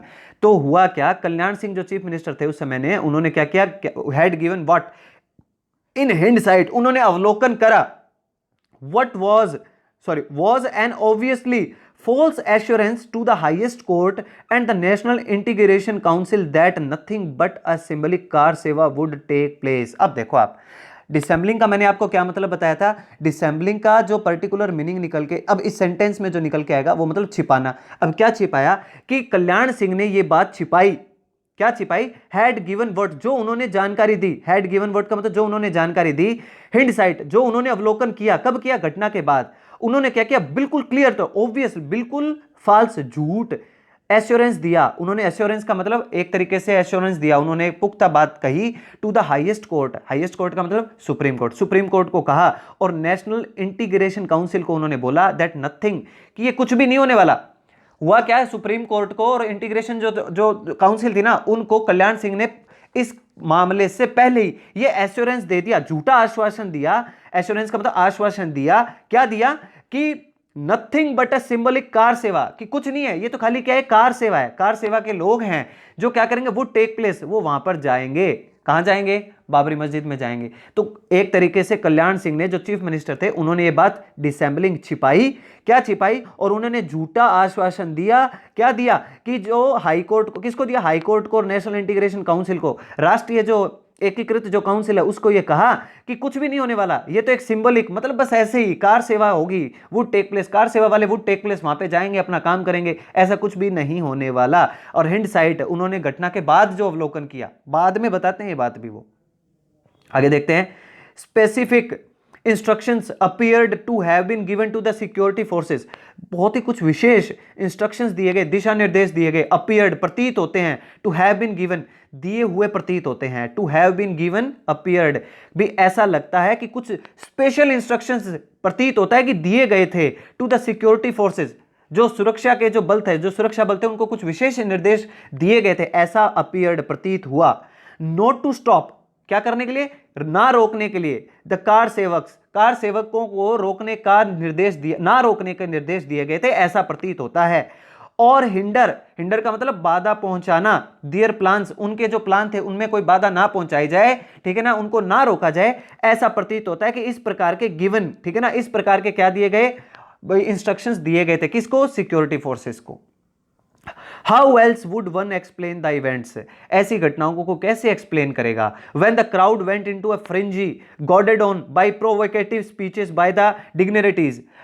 अब जब जो क्राउड है, जो भीड़ है, went into a frenzy, frenzy का क्या मतलब होता है? पागल व्यवहार करने लग जाती है, वाइल्ड बिहेवियर, ठीक है ना। क्या करेंगे? व्हेन, जब भीड़ जो है, वेंट इनटू अ फ्रेंजी, जब भीड़ जो है वो किस में आ जाए? वाइल्ड बिहेवियर करने लग जाए, ठीक है ना, उन्माद करने लग जाए। Goaded on by provocative speeches, goaded, goaded का मतलब क्या होता है? उकसाना, किसी गलत काम के लिए उकसाना। उकसाना तो वैसे ही वर्ड नेगेटिव है, ठीक है ना, प्रोवोक समवन, जब उनको क्या किया जाए? उकसाया जाए। बाय प्रोवोकेटिव स्पीचेस, ठीक है ना, भड़काने वाली स्पीचेस, भाषणों के द्वारा, ठीक है ना, गॉडेड ऑन, ठीक है ना, याद रखिएगा, गॉड, GOAD, इसका मतलब होता है गलत चीज के लिए उकसाना। प्रोवोकेटिव स्पीचेस का मतलब उकसाने वाले भाषणों के द्वारा। बाय द डिग्निटरीज, देखो डिग्निटरीज का क्या मतलब होता है? अब डिग्निटी क्या होता है? डिग्निटी का मतलब होता है विशेष लोग, ठीक है ना, जो बहुत बड़े लोग होते हैं, जो प्रतिष्ठित जो लोग होते हैं, ऐसे व्यक्तियों के द्वारा जब भड़काया जाए तो फिर क्या होगा? एंड द वंडाल्स, और फिर वही लोग, वही वंडाल, वंडाल का मतलब वही असभ्य लोग, चर्लिश लोग, बारबरस लोग, went up to the dome, जो कहां तक चले गए? डोम तक, बिल्कुल सिरे तक चले गए। The accused would have the court believe that they were actually trying to restrain the mob. अब देखो कमाल की बात, the accused would have the court, कमाल की बात तो यह है कि वे अभियुक्त, वो क्या कह रहे हैं? वो कोर्ट का ये विश्वास चाहते हैं। The accused would have the court believe, वो क्या चाह, वुड हैव, वो चाहते हैं, द कोर्ट बिलीव, कोर्ट का विश्वास चाहते हैं, दैट कि दे वर एक्चुअली, कि वे लोग तो क्या कर रहे थे? ट्राइंग टू, कोशिश कर रहे थे, रिस्ट्रेन, रिस्ट्रेन का मतलब रोकना, द मोब, भीड़ को रोकना चाह रहे थे। देखो आप कमाल की बात, वो तो ये कह रहे हैं कि वो तो भीड़ को रोकना चाह रहे थे। एंड प्रिवेंट द डेमोलिशन, और वो इस विध्वंस को रोकना चाहते थे। प्रिवेंट का मतलब भी रोकना, ठीक है ना, रिस्ट्रेन का मतलब भी रोकना, वो इस विध्वंस को रोकना चाहते थे, इस भीड़ को रोकना चाहते थे। वो क्या चाहते हैं? कि कोर्ट उनकी बात पर क्या करे? बिलीव करे, विश्वास करे। The possibility of tempered audio, संभावना है कि टेम्पर्ड जो ऑडियो है, टेम्पर्ड का मतलब होता है जिस चीज के साथ आप थोड़ी बहुत छेड़खानी कर लो, ठीक है ना, टेम्पर्ड ऑडियो एंड वीडियो, जो ऑडियो वीडियो है, ठीक है, ऐसी संभावनाएं हैं कि ऑडियो वीडियो जो सबूत है, एविडेंस है, उनके साथ क्या हो जाए? थोड़ा टेम्पर्ड, छेड़खानी हो जाए, इस बात की संभावना है, कोई दिक्कत नहीं है। और even disavowals on record would not undo the cumulative effect on the logistic and financial preparation. अब देखो ये क्या कहता है, डिसॉल्व का क्या मतलब होता है? इसका मतलब होता है किसी चीज से मना कर देना, आपकी जो जिम्मेदारी, आप उससे इनकार कर देते हो। और इवन, और यहां तक कि इनकार कर देना ऑन रिकॉर्ड, जो रिकॉर्ड हुआ उस समय पे, आपको पता है कई सारे ऐसे वीडियोस आए हुए हैं, ठीक है ना, जिनमें ये क्या है, लोगों को, ये जो अभियुक्त थे, ये लोगों को बोलते हुए, ठीक है ना, लोगों को प्रोवोक करते हुए इनके कई ऑडियो वीडियो वायरल हुए थे। तो ऐसा भी संभावना है कि इससे भी हम इनकार कर सकते हैं कि इनका जो ऑन रिकॉर्ड था, जो रिकॉर्डिंग हुई थी, वो भी क्या हो गई होगी, ठीक है, उसमें भी कुछ छेड़खानी हो गई होगी, कुछ किसी ने कुछ जोड़ दिया, घटा दिया होगा, ठीक है ना। तो वो इस चीज से क्या करते हैं? इवन डिसॉल्व, वो इनकार करते हैं ऑन रिकॉर्ड, इस रिकॉर्ड के लिए भी, वुड नॉट अंडू द, ये क्या नहीं किया जा सकता? अंडू का मतलब क्या होता है? वापस वैसा ही करना, ये क्या नहीं बदल सकते? The cumulative effect. अब समझो आप यहां पे, क्यूमुलेटिव इफेक्ट का मतलब क्या होता है? जो धीरे धीरे बढ़ता रहता है, ठीक है ना, संचयी कह सकते हो, जो धीरे धीरे बढ़ता हुआ, जो धीरे धीरे जो इसका प्रभाव पड़ा, of the logistic and financial preparation, जो फाइनेंशियल आपने प्रिपरेशन करी, जो आर्थिक जो तैयारी करी, जो लॉजिस्टिक आपने जो तैयारी करी, ठीक है ना, इसके ऊपर आप मतलब कोर्ट का विश्वास चाहते थे कि मतलब कोर्ट ये मान लेगा कि आपने क्या किया, कोर्ट ये आपकी बात मान ले कि वो तो लोगों को, भीड़ को रोकने का प्रयास कर रहे थे, विध्वंस को रोकने का प्रयास कर रहे थे। चलिए मान लेते हैं कि संभावना है कि ऑडियो के साथ, वीडियो के साथ टेम्पर हो गया होगा, कोई छेड़खानी हो गई होगी, रिकॉर्ड के साथ, ऑन रिकॉर्ड कोई जो चीजें हुई उनको भी आप इनकार कर दो, चलिए हो सकता है उनके साथ भी कोई छेड़खानी हो गई होगी, लेकिन इस बात को अंडू नहीं किया जा सकता, जुटलाया नहीं जा सकता, बदला नहीं जा सकता। द कम्युलेटिव इफेक्ट, कम्युलेटिव का मतलब जो धीरे धीरे जो प्रभाव पड़ा है of the logistic and financial preparation, जो आपने आर्थिक तौर पर जो तैयारी करी, जो लॉजिस्टिक आपने तैयारी करी, पूरी रणनीति जो आपने बनाई, लॉजिस्टिक का मतलब यहां पे पूरी रणनीति जो आपने बनाई, बिसाइड द कम्युनल मोबिलाइजेशन, और इसके साथ ही साथ जो कम्युनल मोबिलाइजेशन किया आपने, जो कम्युनल का मतलब क्या होता है, आम लोग, आपके जैसे मेरे जैसे जो लोग हैं उनका मोबिलाइजेशन किया, उस भीड़ को जो इकट्ठा किया, इससे आप इस बात को आप क्या नहीं कर सकते, पलट नहीं सकते, ठीक है ना। तो कम से कम आपकी प्रिपरेशन तो दिखाई दे रही है, ठीक है ना, भीड़ जो आपने इकट्ठा करी वो तो दिखाई दे रही है, इस बात से तो नहीं पलटोगे आप, वो वीडियो में जो जनता जो है वो तो दिखाई दे ही रही है ना। मिस्टर अडवाणी साहब, who had then claimed it was the saddest day of his life. अब देखो यहां से हु से लेकर और लाइफ, ये तो एडिशनल फर्दर जानकारी दी गई है। अब अडवाणी साहब जो है ना, नाउ सेज, वो अब कहते हैं, ये यूं जुड़ा है सेंटेंस, अब कहते हैं the en masse acquittal is a vindication of the movement. अब देखो ये क्या कहते हैं, वो ये कहते हैं कि ये जो पूरा का पूरा, अडवाणी साहब कहते हैं कि ये है ना, एक साथ सबको निर्दोष करार देना आंदोलन को सही ठहराता है। ये पूरे के पूरे ग्रुप को, देखो एन मास, यहां पे सेंटेंस में मैं बताता हूं आपको, आप अंडरलाइन कर लेना इस बात को, कि जो एन मास होता है ना, मतलब एन मास, मास का मतलब क्या होता है, भीड़, मास का मतलब क्या होता है, भीड़, एन मास लैटिन वर्ड है, इसका मतलब होता है एक ग्रुप को, सबको एक साथ ही इक्विटल, दोषी बरी करार देना, इज अ विंडिक्शन, ये निर्देशित करता है, ठीक है ना, इशारा करता है ऑफ द मूवमेंट, कि क्या कहते हैं वो, कि एक साथ सबको निर्दोष करार देना आंदोलन को क्या ठहराता है, सही ठहराता है, याद रखिएगा। वो अब तो ये कहते हैं कि सभी लोगों का इक्विटल बरी करार देना इज ए विंडिक्शन, ये सही ठहराता है, इशारा करता है सही ठहराने की ओर ऑफ द मूवमेंट, कि वो जो आंदोलन हुआ था वो सही है। लेकिन पहले क्या होता, mister Advani who had then claimed, उस समय पे उन्होंने क्या क्लेम किया था, it was the saddest day of his life, कि ये उनके जीवन का सबसे दुखी दिन, सबसे बुरा दिन था। तब तो उन्होंने ये कहा, और आज वो ये कह रहे हैं जब बरी हो गए। दिस इंडिकेट्स, ये इशारा करता है, that the objectives of the mobilisation, जो उद्देश्य था मोबिलाइजेशन का, भीड़ को इकट्ठा करने का, एग्जाम्प्लीफाइड, ठीक है ना, एग्जाम्प्लीफाइड बाय हिज रथ यात्रा, जिसको क्या किया गया, बाद में एग्जाम्प्लीफाइड किया गया, एग्जाम्पल का मतलब उदाहरण दिया गया एक तरीके से, और विस्तृत किया गया, बाय हिज रथ यात्रा, उसकी रथ यात्रा के दौरान, was always to alter the status quo with violence। Status Q word हमारे एडिटोरियल में पहले भी आ चुका है, कहने का मतलब वो ये कहते हैं कि मौजूदा जो हालात हैं, स्टेटस क्यू का क्या मतलब होता है, जो मौजूदा, जो रिसेंट जो पोजीशन होती है, जो मौजूदा जो हालात है ना, इनको हिंसा के माध्यम से अल्टर कर देना, इनमें चेंज ला देना, परिवर्तन कर देना, ठीक है ना। हुआ क्या, उन्होंने बाद में क्या किया, इसने ये दिस इंडिकेट, ये इंडिकेट करता है कि जो उस मोबिलाइजेशन का, उस भीड़ का जो उद्देश्य था ना, इसको आपने और एग्जाम्प्लीफाइड कर दिया, और इसको आपने क्या कर दिया, एक तरीके से लोगों के सामने रखा, बाय हिज रथ यात्रा, उनकी रथ यात्रा के द्वारा, वॉज ऑलवेज, जो कि हमेशा से, अल्टर, उन्होंने क्या कर दिया, परिवर्तित कर दिया, स्टेटस क्यू, मौजूदा हालातों को, विद वायलेंस, हिंसा के द्वारा। रथ यात्रा करी, बाद में उन्होंने रथ यात्रा करके, और जो वो पूरी की पूरी हिंसा जो हुई थी वहां पे बाबरी मस्जिद वाली, इसको उन्होंने एक तरीके से एग्जाम्प्लीफाइड कर दिया, मतलब एक तरीके से उन्होंने क्या कर दिया, उस पूरे हालातों को हिंसा के माध्यम से परिवर्तित कर दिया। पहले रथ यात्रा करते हो, फिर ये हिंसा करते हो, ठीक है ना, परिवर्तित कर रहे हो आप चीजों को, ठीक है ना, दोगला काम हो रहा है ये एक तरीके से। अब देखिए यहां पे ये सेकंड एडिटोरियल शुरू हुआ है, ठीक है ना, आज एक साथ ही जुड़ा हुआ है, पढ़ने की कोशिश करते हैं क्या कहता है ये यहां पे ये कहता है कि the Manmohan Singh Liberhan commission had laid bare the entire conspiracy in its damning report. अब समझो आप यहाँ पे क्या कहता है, 43 मिनट का हो गया, चलो चलने देते हैं, समझते हैं आज तो सारा का सारा। मनमोहन सिंह लिबरेरियन कमीशन, मनमोहन सिंह लिबरेरियन कमीशन, एक कमीशन बैठा, हैड लेड बेयर। अब समझो यहाँ पे लेड बेयर का मतलब होता है किसी चीज को आपके सामने लाना, लेड बेयर का मतलब आपके फ्रंट, आपके सामने लाना। वो सामने लेके आए, क्या लेके आए, देखते हैं क्या लेके आए, द एंटायर कॉन्स्पिरेसी, इस पूरे के पूरे षड्यंत्र को आपके सामने लेके आए इन इट्स डैमनिंग रिपोर्ट। देखो डैमनिंग रिपोर्ट का क्या मतलब होता है, साफ साफ इंडिकेट करने वाली कोई भी सूचना होती है ना, उसको बोलते हैं, जिसमें आपको साफ साफ पता चल रहा हो कि हाँ भाई ये काम किसने किया है किसने नहीं किया, जो अपनी वो एक साफ साफ जो रिपोर्ट लोगों के सामने लेके आए। बट अनफॉर्चुनेटली लेकिन दुर्भाग्य से a probe under the commission, a probe under the commission का मतलब क्या बनेगा, एक जांच जो कि कमीशन के अंडर होती है, कमीशन के अंडर जो जांच होती है ना, of inquiry act, inquiry act के तहत जो जांच होती है कमीशन के अंडर में, प्रोब का मतलब क्या है, जांच, has no binding value, binding value का यहां पे क्या मतलब है, उसका किसी तरीके वो बाध्यकारी नहीं है, ठीक है ना,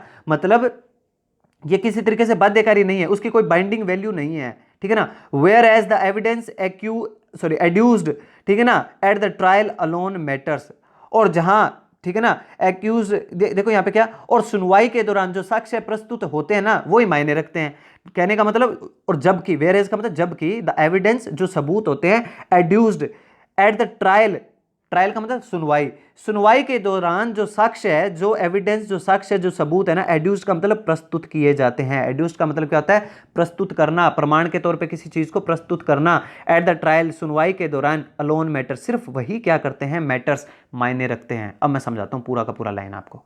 होता क्या, मनमोहन सिंह और लिबरेरियन कमीशन है ना, इन्होंने पूरी की पूरी रिपोर्ट दी अपनी, ठीक है ना, सामने रखी, लेकिन अनफॉर्चुनेटली दुर्भाग्य से हुआ क्या है, ये जो जांच जो होती है ना, जो किसी कमीशन के अंडर में रहती है, कौन से कमीशन के, जैसे ये जो कमीशन था मनमोहन सिंह वाला, ये जो कमीशन है, इसके अंडर जो जांच हुई, ये क्या होती है, इसकी क्या कोई बाइंडिंग वैल्यू नहीं होती, मतलब ये बाध्यकारी नहीं होती, किसके लिए, कोर्ट के लिए, ये कोई बाध्यकारी, हैज नो बाइंडिंग वैल्यू, ये कोई बाध्यकारी नहीं है। वेयर एज, जबकि जो एविडेंस होते हैं ना, जो ट्रायल कोर्ट में सुनवाई के दौरान जब प्रस्तुत किए जाते हैं, केवल अलोन मैटर्स, केवल मात्र वही क्या करते हैं, मायने रखते हैं उस समय पे जो रखे। तो कहने का मतलब एक तरीके से कमीशन ने जो रिपोर्ट अपनी रखी थी, इसका तो कोई सेंस ही नहीं रहा, ये तो फालतू बात हो गई। इट इज, यह है ऑफ कोर्स वाकई में, द रेस्पॉन्सिबिलिटी, ये एक तरीके से रेस्पॉन्सिबिलिटी, उत्तरदायित्व है, ऑफ द सीबीआई का, to prove the elements of conspiracy, कि आप क्या करो, प्रूव करो, साबित करो, द एलिमेंट, उन तथ्यों को, ऑफ कॉन्स्पिरेसी, इस षड्यंत्र के तथ्यों को आप क्या करो, या आपकी जिम्मेदारी बनती है, सीबीआई की जिम्मेदारी बनती है उनको सही साबित करने की, प्रूव करने की। The details of the advance mobilisation, जो डिटेल थी, ठीक है ना, ऑफ एडवांस मोबिलाइजेशन, जो पहले से भीड़ इकट्ठी हुई, एडवांस मोबिलाइजेशन में पहले से जो भीड़ इकट्ठी हुई उसकी, द मीटिंग ऑफ माइंड्स, जो दिमागों की मीटिंग हुई, दिमाग का मतलब वो जो ऊंचे लोग, जिन्होंने, जिनका पूरा हाथ था इस पूरे षड्यंत्र के पीछे, जिन्होंने अपना दिमाग लगाया, ठीक है ना, इन सब को प्रूव करने का काम तो किसका था, सीबीआई का था। दैट इज रिक्वायर्ड, जिसकी की जरूरत है, टू प्रूव, साबित करने के लिए, ए प्लॉट, एक षड्यंत्र को, एंड इट्स ब्रॉड कॉन्टोर्स।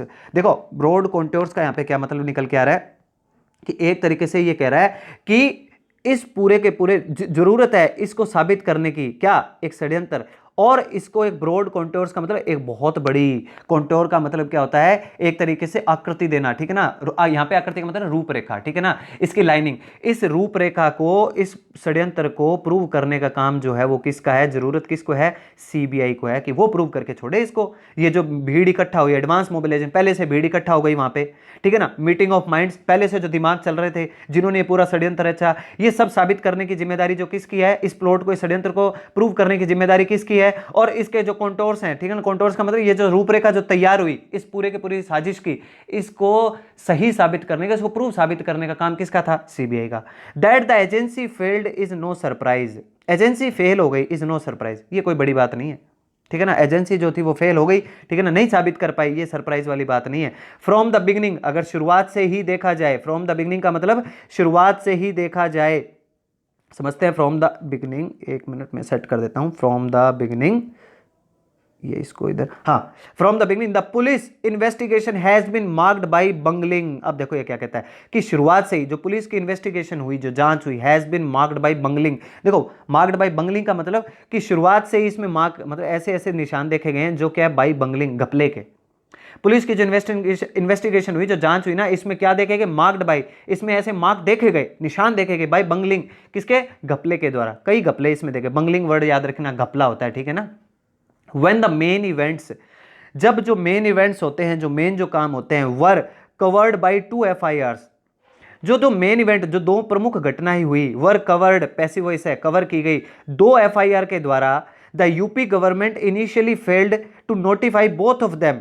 अब क्या हुआ कि जो यूपी की गवर्नमेंट थी ना, इसने इनिशियली का मतलब शुरुआती तौर पे वो फेल हो गई, शुरुआती स्तर पे ही फेल हो गई टू नोटिफाई, बताने के लिए, बोथ ऑफ देम, उन दोनों को बताने के लिए, दोनों को नोटिफाई करवाने के लिए, दोनों को बताने के लिए, वाइल, जबकि डेजिग्नेटिंग कोर्ट्स फॉर ट्रायल, किसके दौरान, जब सुनवाई के दौरान जो कोर्ट, जो डेजिग्नेशन जो कोर्ट थी, डेजिग्नेटिंग का मतलब जिन कोर्ट्स को निर्धारित किया गया था, जो डेजिग्नेटेड कोर्ट्स थी, जो निर्धारित जो कोर्ट्स थी, अदालतें थी ना, उनके सामने यूपी गवर्नमेंट जो थी ना, वो क्या इनिशियली शुरुआती तौर पे ही फेल हो गई। नोटिफाई बोथ ऑफ देम का मतलब जो दोनों एफआईआर थी, उन दोनों एफआईआर को नोटिफाई करवाने में, मतलब उनके सामने रखने में यूपी गवर्नमेंट फेल हो गई। ठीक है ना। कोर्ट्स फॉर ट्रायल जब सुनवाई शुरू हुई उस दौरान the Allahabad high court क्वेश the flowed. अब समझो आप यहां पे क्या कहता है ये, जो इलाहाबाद हाई कोर्ट था ना, क्वेश द फ्लोड का मतलब है इसने इस पक्ष को खारिज कर दिया। क्वेश का मतलब क्या होता है, खत्म करना, ठीक है ना, खारिज कर देना, नष्ट कर देना, ठीक है ना। क्वेश एक वर्ड होता है वैनक्विश, वैनक्विश का मतलब खत्म कर देना, हरा देना, ठीक है ना। वैनक्विश, VAN लगवा दो क्वेश के पीछे, VAN क्वेश, वैनक्विश का मतलब है खत्म कर देना। तो उन्होंने इस पक्ष को खारिज कर दिया। द फ्लोड का मतलब इस पूरे पक्ष को, क्वेश का मतलब खारिज कर दिया। नोटिफिकेशन, ये जो नोटिफिकेशन था ना, इस पूरे पक्ष को उन्होंने क्या कर दिया, खारिज कर दिया। एंड द स्टेट गवर्नमेंट, और जो राज्य की सरकार थी, स्टेट गवर्नमेंट्स फेलियर, उनका जो फेलियर था टू रेक्टिफाई का क्या मतलब होता है, वो क्या नहीं कर पाए, इसे सही नहीं कर पाए, पहचान नहीं पाए। रेक्टिफिकेशन का मतलब क्या होता है, किसी चीज को, गलत चीज को वापस से सही करना, पहचान पाना। The irregularity resulted in separate proceedings in Lucknow and Raebareli. अब हुआ क्या, फिर जो स्टेट गवर्नमेंट थी ये फेल हो गई टू रेक्टिफाई, पहचानने में, सही करने में। द इरेगुलरिटी, ये जो अनियमितताएं हुई, इनका जो रिजल्ट हुआ इन सेपरेट प्रोसीडिंग्स, अलग अलग सुनवाइयां हुई फिर, ठीक है ना। एक तो लखनऊ में हुई, एक रायबरेली में हुई। कहने का मतलब आप इसको एक कोर्ट में लेके ही नहीं पाए। जो दो एफआईआर हुई थी ना, इनको एक ही कोर्ट में एक साक्ष्य के तौर पे आप प्रस्तुत नहीं कर पाए। और फिर बाद में इसका परिणाम क्या रहा कि ये लखनऊ में और रायबरेली के अंदर दो अलग अलग जगह पे इनकी क्या हुई, प्रोसीडिंग्स हुई, सुनवाइयां हुई। ठीक है, प्रोसीडिंग्स का क्या मतलब होता है, सुनवाई होना, सेपरेट का मतलब अलग अलग। द सीबीआई, जो सीबीआई था, instead of challenging the states rejection of its request for curing a technical defect. अब जो सीबीआई थी, इसको क्या करना चाहिए था, यहां पे देखो सीबीआई की बात हो रही है, instead of challenging the states rejection, के बावजूद, इंस्टीड ऑफ का मतलब के बावजूद, उनको क्या करना चाहिए था, जो स्टेट ने रिजेक्ट किया था ना, ऑफ इट्स रिक्वेस्ट, उनकी रिक्वेस्ट को, कौन सी, for curing the technical defect, कि वो सही करें, क्योरिंग का मतलब सुधारें, जो टेक्निकल डिफेक्ट रह गए थे, जो टेक्निकल डिफेक्ट रह गए थे उस केस में उनको सुधारना था ना, किसको, सीबीआई को। तो इसकी जो उनकी रिक्वेस्ट थी, इसको स्टेट ने रिजेक्ट कर दिया। तो सीबीआई ने क्या करना चाहिए था, इसके बावजूद, मतलब उसको यूं तो नहीं कि उस बात को सुधारे वो, लेकिन उन्होंने क्या किया, फाइल्ड सप्लीमेंट्री चार्जशीट, एक वो तो दोनों गई, और एक नई सप्लीमेंट्री चार्जशीट, एक अलग से सप्लीमेंट्री चार्जशीट क्या कर दी, फाइल कर दी, दायर कर दी। After omitting the conspiracy charge, क्या करने के बाद, आफ्टर ओमिटिंग का मतलब हटाने के बाद, ओमिटिंग का मतलब हटाने के बाद, क्या हटाने के बाद, omitting the conspiracy charge, conspiracy षड्यंत्र के जो चार्ज थे, षड्यंत्र के जो आरोप थे ना, इनको तो ओमिट कर दिया, हटा दिया, छोड़ दिया, निकाल दिया, इनको निकाल कर एक अलग से चार्जशीट तैयार कर दी। जबकि करना क्या चाहिए था, इंस्टीड ऑफ, के बावजूद करना क्या चाहिए था, उन्हीं पर्टिकुलर जो उनकी जो रिपोर्ट्स थी, पहले की जो एफआईआर थी ना, जो उन्होंने फाइल की थी, उन्हीं में ये चीजें क्या करनी चाहिए थी, उनको क्योर करना चाहिए था। क्योर का मतलब उनके अंदर जो भी टेक्निकल डिफेक्ट है उनको दूर करना चाहिए था, ये करना चाहिए था। लेकिन उन्होंने तो क्या किया, एक नई सप्लीमेंट्री चार्जशीट बना दी और उसमें से षड्यंत्र का तो आरोप ही निकाल दिया।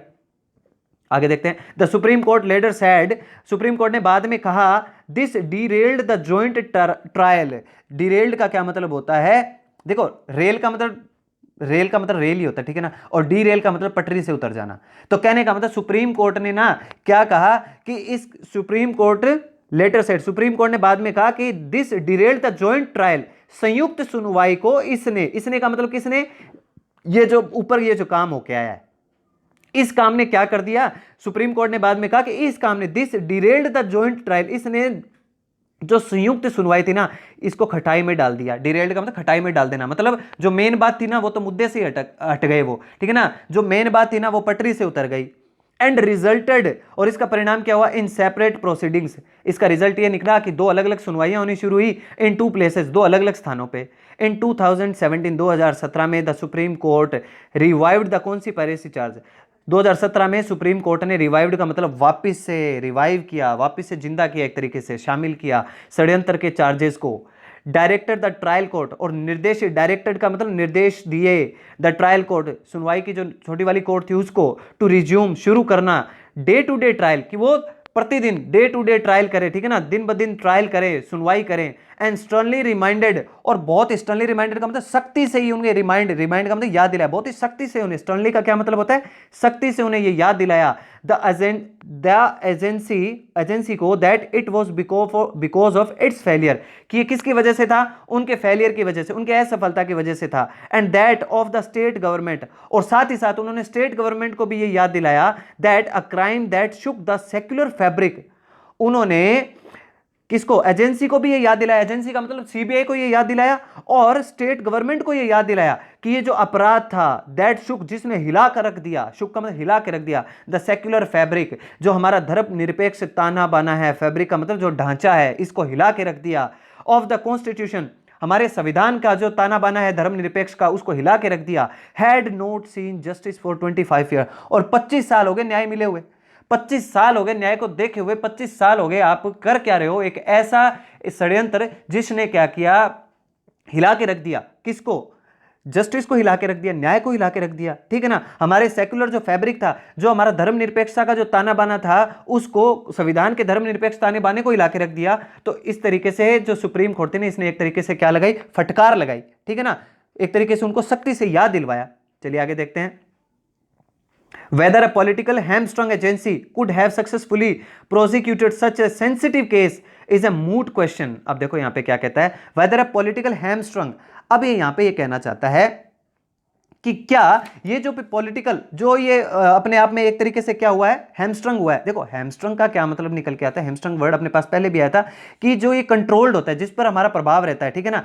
तो ये कहता है कि whether a political hamstrung agency could have successfully prosecuted, कि मानते हैं कि जो पॉलिटिकली हैमस्ट्रंग एजेंसी है, इन सीबीआई के ऊपर थोड़ा बहुत क्या रहता है, पॉलिटिकल, राजनीतिक, हैमस्ट्रंग का मतलब दबाव रहता है, प्रभाव रहता है, हैमस्ट्रंग का मतलब किसी का प्रभाव, कोई प्रभाव जो है इन एजेंसीज के ऊपर क्या रहता है, थोड़ा रहता है, पॉलिटिकल, मानते हैं हम सीबीआई के ऊपर थोड़ा राजनीतिक दबाव तो था। कुड हैव सक्सेसफुली प्रोसिक्यूटेड, लेकिन क्या किया जा सकता था, सफलतापूर्वक प्रोसिक्यूटेड किया जा सकता था, ठीक है ना। सच ए सेंसिटिव केस, इस प्रकार के सेंसिटिव मुद्दे को, केस को, इज अ मूट क्वेश्चन, ये क्या था, बहुत ही एक विवाद वाला प्रश्न था, कि जिस ऐसे कोई मामला जिसके ऊपर पॉलिटिकल, राजनीतिक दबाव भी हो, राजनीतिक प्रभाव भी हो एजेंसीज के ऊपर, सीबीआई के ऊपर, ठीक है ना, और इसको आप प्रोसिक्यूट करो, ठीक है ना, सक्सेसफुली, सफलतापूर्वक, ऐसे सेंसिटिव केस को, ये एक मूट क्वेश्चन, मूट का मतलब क्या होता है, विवादित, एक विवादित प्रश्न है। But the results are there for all to see, लेकिन रिजल्ट्स तो है ही, are there for all to see, सबके देखने के लिए रिजल्ट तो सामने है ही, ठीक है ना, रिजल्ट तो सबके सामने आना ही चाहिए। But the results are there, result सब वहां पे दे, फॉर ऑल, सबके लिए, टू सी, देखने के लिए, सबके सामने रिजल्ट आना चाहिए। Even allowing for the possibility that the judiciary is in close alignment with the executive. अब समझो आप इस लाइन को, इवन अलोइंग का मतलब हम यहां पे ये समझ लेते हैं कि चलिए मान लेते हैं, ठीक है ना, इवन अलोइंग का मतलब चलिए ऐसा हम मान लेते हैं, स्वीकार कर लेते हैं, अलाउ कर लेते हैं, फॉर द पॉसिबिलिटी, इस संभावना को, कि जो जुडिशरी है इज क्लोज अलाइनमेंट, अलाइनमेंट का मतलब है जुड़ी हुई है, with the executive, executive word पहले भी आ चुका है, कार्यपालिका के साथ, कि मान लेते हैं कि कार्यपालिका का जुडिशरी, जो न्यायपालिका, इस पर थोड़ा प्रभाव है, उसके साथ जुड़ी हुई है। वैसे ऐसा होना नहीं चाहिए, न्यायपालिका स्वतंत्र रहनी चाहिए, लेकिन चलिए मान लेते हैं।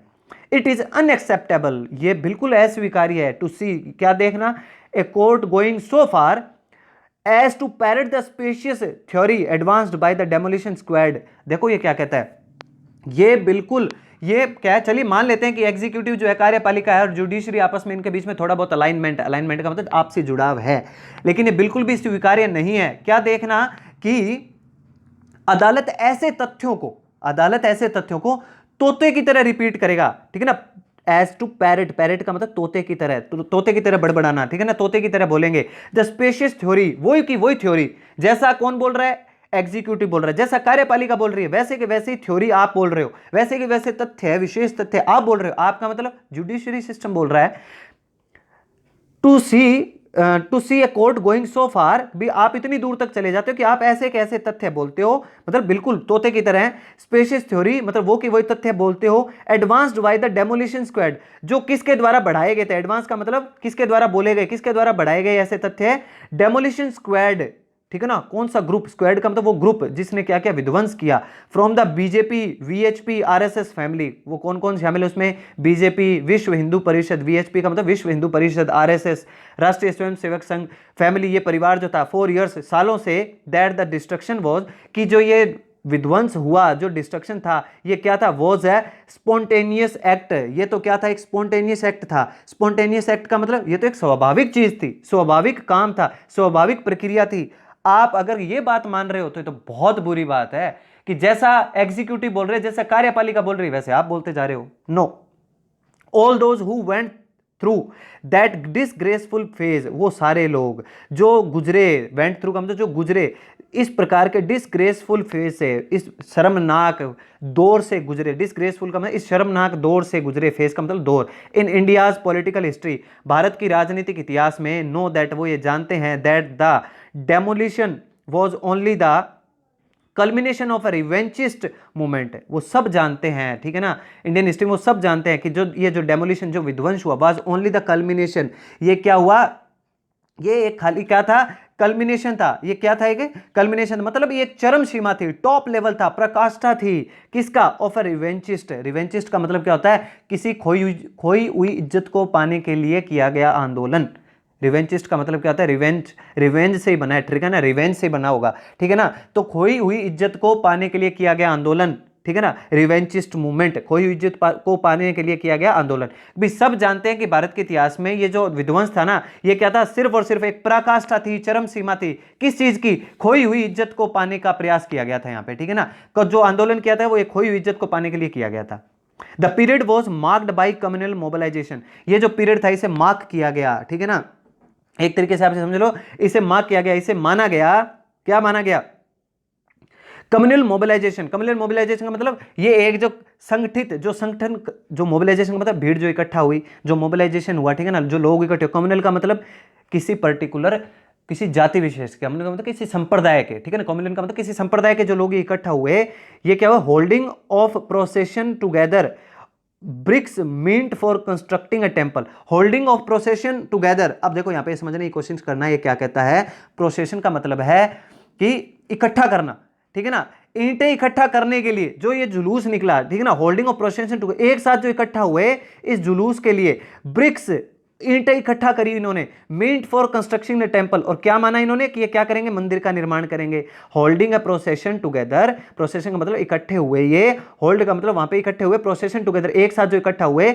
ब्रिक्स, और क्या किया इन्होंने, ईंटें इकट्ठे कर ली, ये जुलूस, प्रोसेशन का मतलब ये जो जुलूस निकालने के लिए इन्होंने जो ईंटें इकट्ठा कर ली, मींट फॉर कंस्ट्रक्टिंग, और जो इनका मतलब था, मींट का मतलब क्या मतलब था ईंटें इकट्ठा करने का, फॉर कंस्ट्रक्टिंग ए टेम्पल, कि एक मंदिर का निर्माण करेंगे, एंड एन अटेम्प्ट, और ये एक प्रयास था, टू स्टॉर्म द साइट, कि उस जो वो जगह थी उस पर तूफान ला दें। स्टॉर्म द साइट का मतलब उस जगह पर तूफान ला देंगे, ठीक है ना, इन 1990, 1990 में, विच एंडेड, और जो खत्म हुआ, in a bloodshed. Bloodshed का मतलब एक भयंकर रक्तपात में, ठीक है ना, खूब रक्तपात हुआ वहां पे, ठीक है ना, इस तरीके से, मतलब रक्तपात जैसा ही काम है। काफी सालों तक इसी बात को लेकर, ठीक है ना, मस्जिद को लेकर हिंदू मुस्लिम आपस में लड़ते रहे। गिवन दिस ग्रीसली बैकग्राउंड, ठीक है ना। अब देखो गिवन दिस का मतलब क्या होता है, ध्यान में रखते हुए, ठीक है ना, कंसीडर करते हुए, कई बार आ गया वर्ड, इस भयानक पृष्ठभूमि को कंसीडर करते हुए, ध्यान में रखते हुए। ग्रीसली का मतलब क्या होता है, भयानक, बैकग्राउंड का मतलब पृष्ठभूमि को ध्यान में रखते हुए, and the grave implications. Grave implications का मतलब ये जो भयानक परिणाम थे, ग्रेव का मतलब यहां पे क्या है, बहुत ही बुरे, जो इंप्लीकेशंस, जो परिणाम रहे, जो रिजल्ट जो रहा, जो सजेशंस जो आए, that the exoneration of those who demolished a religious structure. कहने का मतलब कि इसके परिणाम पड़ेंगे, जो क्या परिणाम रहेगा, द एक्सोनरेशन ऑफ दोज, उन लोगों का क्या परिणाम रहेगा, हु डेमोलिश्ड, जिन्होंने विध्वंस किया, ए रिलीजियस स्ट्रक्चर, एक धार्मिक स्ट्रक्चर को, एक ऐसी जगह को जिन्होंने डेमोलिश किया, जो विध्वंस किया, ठीक है ना। तो ये ध्यान में रखना आप, ये वर्ड यहां पे, ठीक है ना। एक्सोनरेशन का मतलब क्या होता है, उन लोगों की पर्टिकुलर जो रिहाई है, ठीक है ना, दैट द एक्सोनरेशन, रिहाई ऑफ दोज, उन लोगों की, एक्सोनरेशन का मतलब रिहाई, रिहाई ऑफ दोज, उन लोगों की हु डेमोलिश्ड, जिन्होंने विध्वंस किया एक धार्मिक ढांचे को, would have on public trust in the judicial system. क्या होगा कि क्या हो जाएगा इस तरीके से, उन लोगों की जो रिहाई है, जिन लोगों ने ये डेमोलिश किया, उसका क्या परिणाम पड़ेगा जनता पर, ठीक है ना। पब्लिक ट्रस्ट, लोगों के ट्रस्ट का जो जुडिशियल सिस्टम में जो विश्वास है उस पर क्या परिणाम पड़ेगा। दोबारा समझाता हूं। गिवन द ग्रीसली बैकग्राउंड, अगर हम इस भयानक पृष्ठभूमि को कंसिडर करते हैं, ध्यान में रखते हैं, दिमाग में रखते हैं, तो कि इसका क्या भयानक परिणाम पड़ा, ठीक है ना, कि क्या भयानक इसके परिणाम पड़ेंगे जनता का, ठीक है। जनता क्या सोचेगी जुडिशियल सिस्टम के बारे में, कब, क्योंकि आपने क्या कर दिया, एक्सोनरेशन कर दिया, उन लोगों की रिहाई कर दी जो इस डेमोलिशन के लिए, जो सारे के सारे लोग इस डेमोलिश्ड के लिए क्या थे, जिम्मेदार थे।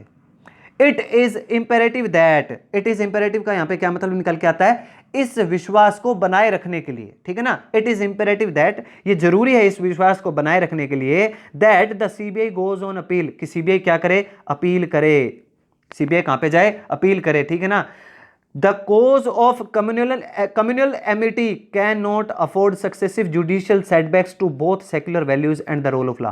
वापिस से वही लाइन आई है कि ये कहता है कि ये जो कानून की बार बार पराजय हो रही है, ठीक है ना, ये जो बार बार पराजय हो रही है, ठीक है ना, सक्सेसिव जुडिशियल सेटबैक्स, बार बार जो आपको असफलताएं मिल रही हैं, और साथ ही साथ इसके साथ साथ सेक्युलर वैल्यूज, जो हमारे धर्मनिरपेक्ष जो हमारी की मूल्य हैं, ठीक है ना, and the rule of law, कानून का जो शासन है, ये बार बार जो हार रहा है, इसकी जो पराजय हो रही है ना, the cause of communal amenity, जो हमारा आपसी जो एमिटी का मतलब क्या होता है, जो हमारा भाईचारा है, ठीक है ना, जो हमारी मित्रता है, ये इसके कारण से ये चीजें क्या नहीं कर सकते, हम अफोर्ड नहीं कर सकते भी। एक तरफ तो हम ये सोचते हैं कि कम्युनल हमारे में दोस्ती भाईचारा बना रहे, और ऊपर से आप क्या करते हो, इस तरीके से अगर हमारा कानून बार बार पराजय का मुंह देखता रहा, बार बार हारता रहा, और हमारे सेक्युलर वैल्यूज खोती रही, धर्मनिरपेक्षता के जो वैल्यूज हैं वो खोती रही, कानून का शासन हारता रहा, तो ये क्या नहीं है, संभव नहीं है, ये अफोर्ड नहीं किया जा सकता। तो ये था आज का हमारा एडिटोरियल। उम्मीद करता हूं समझ में आया होगा सारा कुछ, ठीक है। मिलते हैं अगले एक और एडिटोरियल में, तब तक के लिए धन्यवाद, बाय बाय।